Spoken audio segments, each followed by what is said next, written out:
Monsieur le ministre de l'Éducation nationale, derrière les discours sur l'école inclusive, la réalité du terrain est en fait un parcours du combattant pour des milliers de familles. Partout en France, le manque criant d'AESH fragilise notre pacte républicain.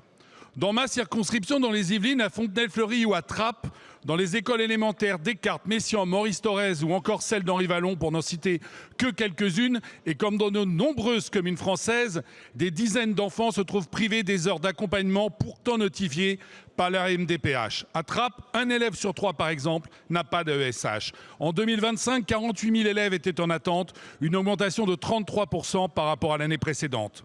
Pour les enfants porteurs de handicap, cette absence de soutien est une double peine.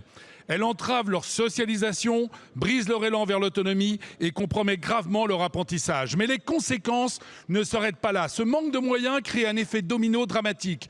Pour les familles, c'est une détresse psychologique et financière immense, sans compter l'impact économique pour nos entreprises, obligeant d'ailleurs souvent l'un des parents à réduire ou cesser son activité professionnelle. Pour les professeurs, c'est une charge mentale insoutenable. Livrés eux-mêmes, ils doivent gérer des situations de crise sans la formation ni le soutien nécessaire. Pour tous les autres enfants de la classe, c'est un climat scolaire perturbé et un rythme d'apprentissage ralenti. Monsieur le ministre, la solidarité nationale ne peut pas reposer sur le seul dévouement des enseignants que nous saluons et le sacrifice des parents. Il y a urgence à revaloriser durablement le statut, le salaire et le temps de travail de ces personnels essentiels que sont les AESH. Pour rappel, leur salaire brut moyen est de 1 132 € en début de carrière. Qui peut accepter cela? Alors, monsieur le ministre, ma question est simple.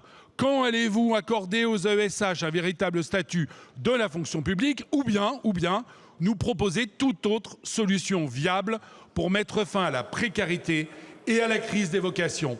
Je pense qu'il faut faire mieux, plus vite et plus fort.